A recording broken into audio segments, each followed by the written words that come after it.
안녕하십니까.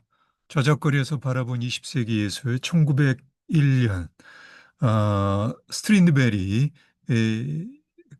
지난번에 이어서 계속하겠습니다.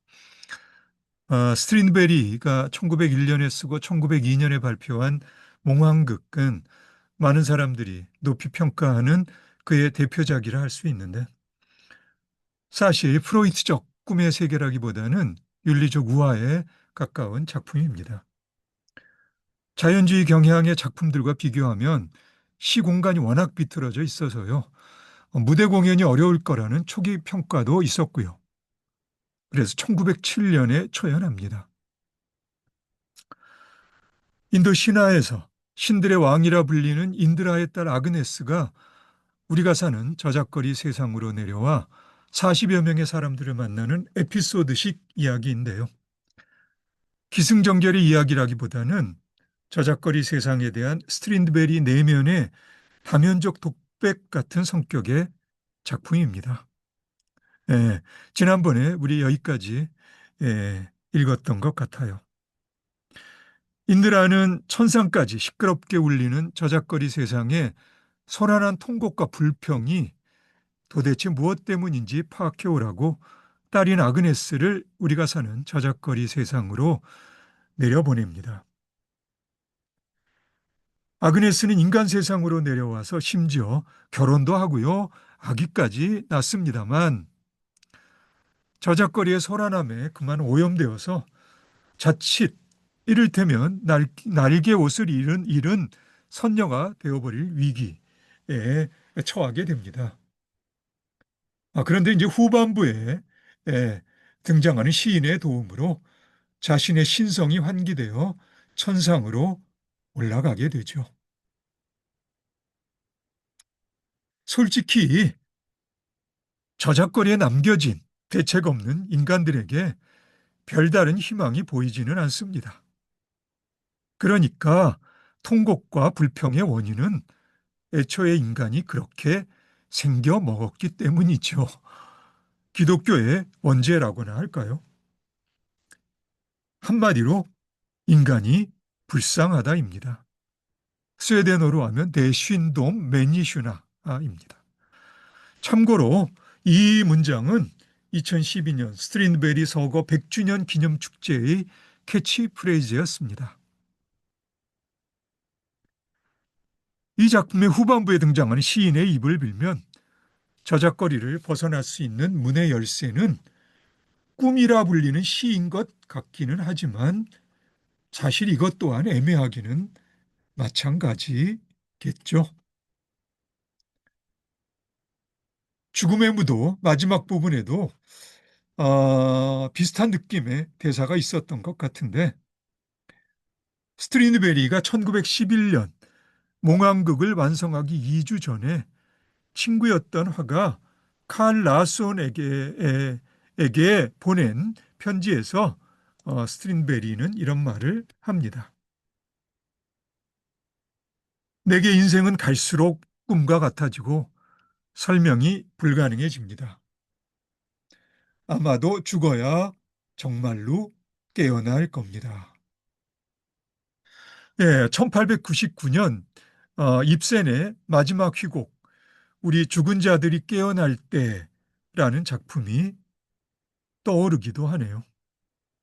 저작거리의 삶이 살아있으나 죽은 것과 같아서 오히려 꿈이 더 삶과 같다는 의미인가요?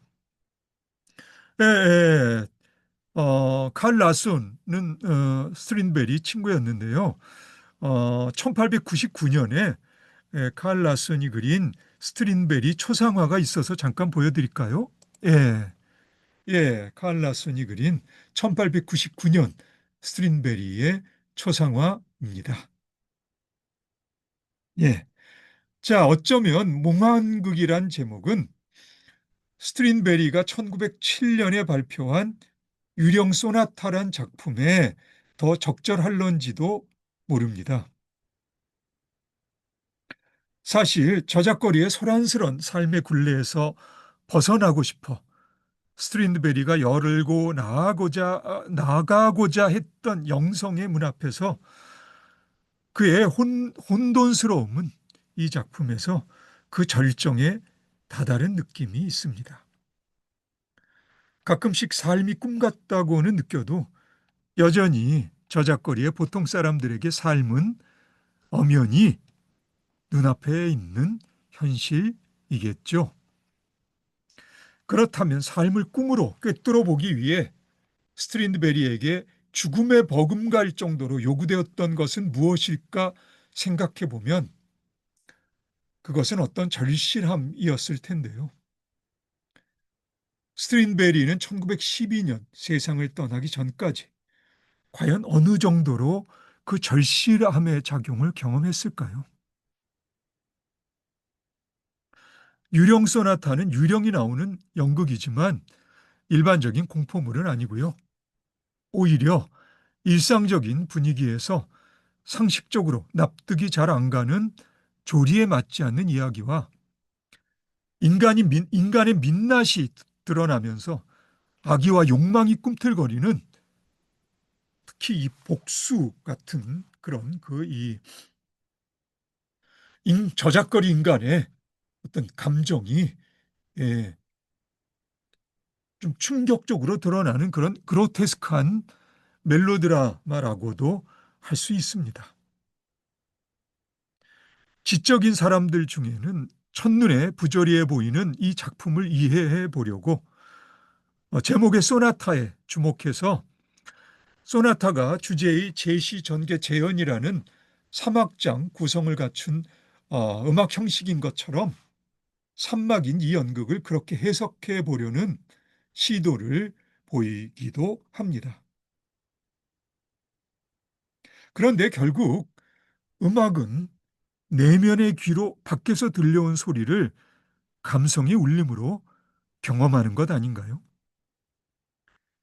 이와 비슷하게 희곡은 문자이고 연극은 공연이지만 결국 읽고 보는 것은 내면의 작용이라 할 수 있겠죠. 다시 말하자면 마음이 듣고 마음이 보는 건데 이러한 현상이 누구에게나 분명하게 드러나는 경우가 바로 꿈이라 할 수 있습니다.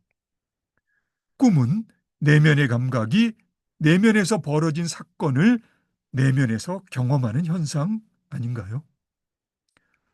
그렇다면 작가는 꿈을 현실로 그려내는 훈련을 거친 사람이라 할 수 있고요. 독자나 관객들은 그렇게 창조된 현실을 다시 꿈으로 체험한다고도 말할 수 있습니다. 이런 의미에서 스트린베리는 초현실주의를 선구하는 작가라고도 할 수 있겠고요. 이제 떠오르는 물음은 세상의 어떤 부자연스러운 것도 꿈에서는 대체로 자연스러운 것으로 보이듯이 그렇게 독자나 관객들이 희곡을 읽고 공연을 볼 수 있겠는가 하는 점입니다.